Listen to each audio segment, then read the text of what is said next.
照顾他嘛，你都咱可以这样吗？啊，这样拍的是视频啊。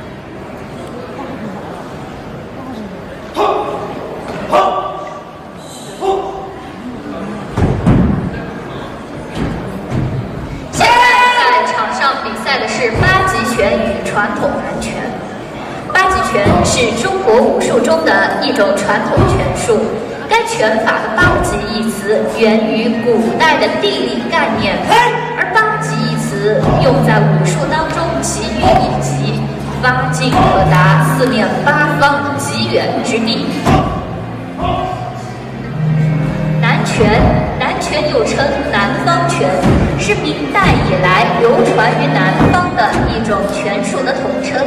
它以福建、广东为中心，广泛流传于长江以南的地区，故称为南拳。作为南少林等拳种与中国各地拳种相结合的产物，技术套路繁多，遍布全国各省。拥有历史悠久，加上师承关系的演变，形成了多种打法，但套路仍具有独特的特点。其套路特点：短小精悍，结构紧凑，动作朴实，手法多变。